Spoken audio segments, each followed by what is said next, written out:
साथ कौन? चैतन्य महाप्रभु, जिनका नाम निमाई है। निमाई इसलिए नाम पड़ा कि नीम लगी थी बाहर, इसलिए निमाई। अपने पिताजी के साथ गंगा जी के स्नान को जाने लगे। हाँ, आगे पढ़े। गंगा स्नान करने को भी जाने लगे। विश्वरूप सबकी धोती, तेल और भीगे आंवले लेकर आगे आगे चलते हैं और मिश्रा जी उनके पीछे होते हैं। निमाई कभी तो पिताजी की उंगली पकड़ के चलते और कभी भाई का वस्त्र पकड़े हुए चलते। क्या निमाई क्या करते हैं? पिताजी की उंगली पकड़ के चलते हैं। और जे निमाई बैठे हैं हारमोनियम में उंगली करते हैं। देखो उंगली कैसे सेट करती है हमें। इसलिए शांत से बैठो प्रभु जी। हाँ, पढ़े हम, टूट जाएगा। कभी पिताजी की उंगली पकड़ के चलते, कभी अपने बड़े भाई का वस्त्र पकड़ के चलते। तो चैतन्य महाप्रभु के बड़े भाई, क्या नाम उनका? विश्वरूप। विश्वरूप। विश्वरूप। हाँ, रास्ते में चलते चल हुए इधर उधर देखते जाते। पिताजी से भांति भांति के ऊट पटांग प्रश्न भी करते जाते। हाँ, अब मोड़ा मोड़ी अपने बहुदत्ता से क्या करत? ऊट पटांग प्रश्न करते हैं। उसमें नहीं डाला खिचड़ी?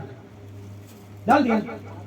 अरे प्रभु, हमने आपसे बोला था हम व्यस्त हैं। ये प्रसाद आया गुरुधाम से, बोलो होली का महोत्सव की जय। प्रसाद को खिचड़ी में डाल दो भाई, कोई भक्त वंचित ना रहे। थोड़ा थोड़ा कण डाल दो खिचड़ी में। आगे पढ़े। दोनों खिचड़ी में डाल दो। मिश्रा जी किसी का तो उत्तर दे देते और किसी का टाल देते। हाँ, क्या करते? जब निमाई उल्टे सीधे प्रश्न करते हैं तो पिताजी कुछ का उत्तर देते हो, कुछ का उत्तर नहीं देते। एक बालक था, वो अपने पिताजी के संग जा रहा था। कहले पिताजी पिताजी हमारे लिए पेन से लिखने वाली वो स्याही की दवात खरीदना है। पिताजी कहले ले लो। दवात खरीद दी। अब आगे चला, हाथी मिल गया। कहले पिताजी पिताजी, कहले अब का है दद्दा, कहने लगे जो हाथी दवात में बिठा दो। तो ऐसे ऊट पटांग प्रश्न जो है बच्चे करते हैं। आगे कभी कभी आप दोनों से अलग होकर चलते। इस पर विश्वरूप उन्हें बुलाकर झट से गोद में ले लेते। गंगा स्नान करके मिश्रा जी तथा विश्वरूप संध्या वंदन करते। ये भी बैठकर उनकी नकल करते। जैसे वे लोग जल छिड़कते, ये भी जल छिड़कते। जब वे आचमन करते तो ये भी आचमन करते तथा सूर्य को अर्घ देने पर ये भी खड़े होकर सूर्य को अर्घ देते। हाँ, क्या समझ में आया अपन को? माता पिता जो करेंगे वही बच्चे भी वही करेंगे। पिताजी यदि बीड़ी फूकेंगे तो बच्चे कट्टा फूकेंगे। पिताजी यदि गलत चीज पिएंगे तो बच्चे भी पिएंगे। तो यहाँ संस्कार है माता पिता में। और जो संस्कारी माता पिता होते हैं, जो चाय कॉफी प्याले से जर्दा भी नहीं लेते, भगवान के नाम की माला करते, एकादशी व्रत करते हैं और सही संत से दीक्षा लेते हैं, गैल चलत से नहीं। क्योंकि कलयुग में पाखंडी होगी कमी नहीं है भैया। इसलिए गुरु करो जान के और पानी पियो छान के। तो जब संस्कार माता पिता में रहेंगे अच्छे, तभी तो बच्चों में संस्कार आएंगे। तो निमाई के ऊपर अच्छे संस्कार जा रहे हैं। यदि पिताजी इनके सूर्य को अर्घ्य देते हैं तो निमाई भी सूर्य को अर्घ्य देते हैं। इस प्रकार से जो क्रियाएं पिताजी कर रहे हैं वो निमाई भी कर रहे हैं। आगे कभी कभी तेल लगाकर स्नान करने के अनंतर फिर आप बालू में लौट जाते। पिता फिर से उन्हें स्नान कराते। घर आकर ये सब बातें अपनी माता से कहते। स्त्रियां पूछती, बेटा अच्छा तुमने संध्या कैसे की? तब आप पद्मासन लगाकर बैठे जाते और आंखें बंद कर धीरे धीरे ओठ हिलाने लगते।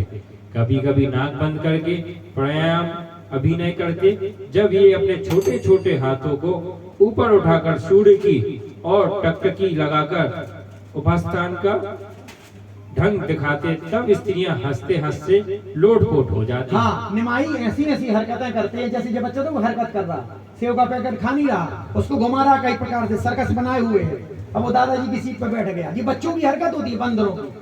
तो निमाई भी ऐसी हरकतें कर रहे हैं कि जिनको देखकर हम तुम वहां की स्त्रियां हंस रही हैं। इसी प्रकार ये जिस काम को देखते उसकी नकल करते।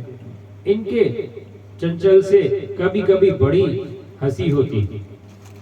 एक दिन मिश्रा जी के साथ ये गंगा स्नान करने गए। स्नान करने के अनंतर मिश्रा जी प्राय पास के भगवान के मंदिर में दर्शन करने जाया करते थे। हाँ ये भी शाम के समय कभी कभी बालकों को साथ उसमें आरती देखने और प्रसाद लेने चले जाते थे। आज दोपहर को भी ये मिश्रा जी के साथ मंदिर में चले गए। मिश्रा जी ने जिस प्रकार साष्टांग प्रणाम किया उसी प्रकार इन्होंने भी किया। हाँ, निमाई के पिताजी मिश्रा जी ने मंदिर गए तो क्या किया? साष्टांग प्रणाम। तो जो अपन करेंगे बच्चे वही सीखेंगे। तो निमाई ने देखा पिताजी ने बिल्कुल लेट के प्रणाम किया है, तो निमाई भी लेट के भगवान को प्रणाम करते हैं। उन्होंने प्रदक्षिणा की, तब ये भी प्रदक्षिणा जोड़े जगमोहन में बैठ गए। पुजारी जी ने मिश्रा जी को चम्मच थोड़ा केसर कपूर मिश्रित प्रसादी चंदन दिया। इनका ध्यान तो उस तरफ था ही नहीं, ये तो ना जाने किस चीज को देख रहे थे। पुजारी जी ने थोड़ा सा चंदन इन्हें भी दिया। इन्होंने पंचामृत की तरह दोनों हाथ फैलाकर चंदन को ग्रहण किया और चट से उसे खा गए।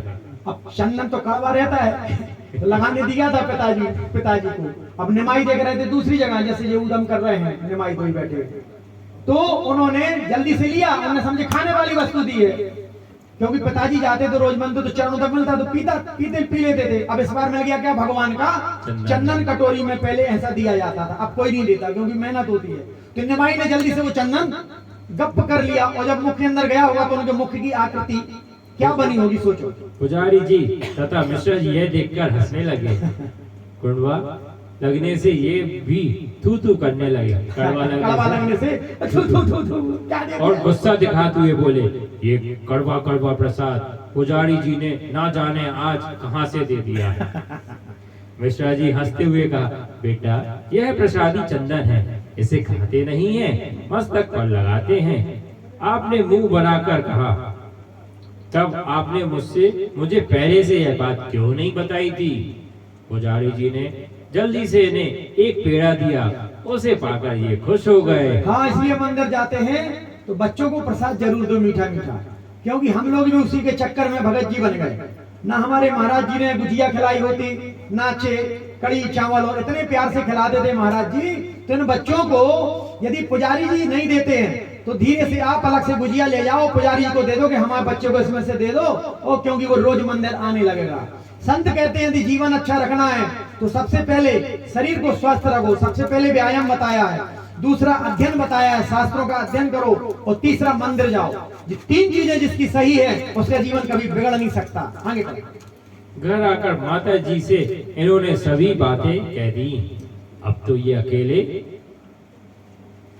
गंगा जी पर चले जाते और वहां घंटों खेला करते, 2-3 बार स्नान करते, बालू के लड्डू बना बनाकर अपने साथ के लड़कों को मारते।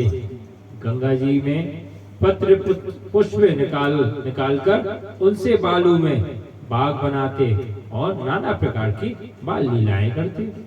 मिश्रा जी ने बहुत समझाते कि बेटा कुछ पढ़ना भी चाहिए, किंतु ये उनकी बातों पर ध्यान ही न देते और दिन भर बालकों के साथ खेला ही करते।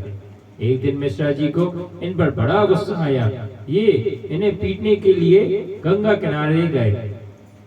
सची देवी भी मिश्रा जी को क्रोध में जाते देखकर गंगा किनारे लिए उनके पीछे पीछे चली थी। वहां पर ये बच्चों के साथ खूब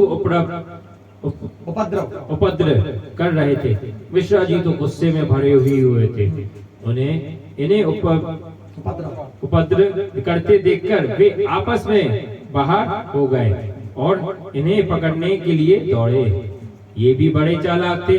पिता को गुस्से में अपनी ओर आते देखकर ये खूब जोर से घर की तरफ भागे। जैसे ये दोनों और नेता ये भी बहुत उद्यम करते हैं। यहाँ देखे योगेश पापा आए और जल्दी दौड़ लगाए। रास्ते में माता मिल गई। झट से ये उनसे जाकर लिपट गए। माता ने इन्हें गोद में उठा लिया। ये उनके आंचल से मुंह छिपाकर लंबी लंबी सांसें लेने लगे। माता कहती थी, तू बहुत उपद्रव करता है, किसी की बात न मानता ही नहीं, आज तेरे पिता तुझे खूब पीटेंगे। इतने में ही मिश्रा जी भी आ गए। वे वहां पकड़कर इन्हें सची देवी को गोद में से खींचने लगे। माता चुपचाप खड़ी थी। इसी बीच और भी 10-5 आदमी इधर उधर से आ गए। सभी मिश्रा जी को समझाने लगे, भी बच्चा है, समझता नहीं, धीरे धीरे पढ़ने लगेगा। आपको पंडित होकर बच्चे पर इतना गुस्सा ना करना चाहिए। मताई बगाड़े रत मोड़ी मोड़ो को कितनी जल्दी पिक्चर ले लिए। अबे का मोड़ा है खिलन दो, है ना। पिता जो है बहुत गहरे भविष्य के लिए सोचता है और माता बात्सल्य में खो जाती हैं तो बच्चों का ज्यादा सपोर्ट लेती हैं। आगे बढ़ो। सब लोगों के समझाने पर मिश्रा जी का गुस्सा शांत हुआ। पीछे उन्हें अपने इस कृत्य पर पछतावा भी हुआ। कहते हैं कि एक दिन रात्रि के समय स्वप्न में किसी महापुरुष ने इनसे कहा, पंडित जी, आप अपने पुत्र को साधारण पुरुष ही ना समझें, ये अलौकिक महापुरुष है। इनकी इस प्रकार अत्याचार करना ठीक नहीं। हाँ, तो कौन है चैतन्य महाप्रभु? कोई साधारण पुरुष नहीं है, वो कौन है? महापुरुष। इन्हीं शब्दों के साथ अपन यहाँ सत्संग को विराम देते हैं और होली के रसिया गाते हैं। बोलिए वृंदावन बिहारी जी सरकार।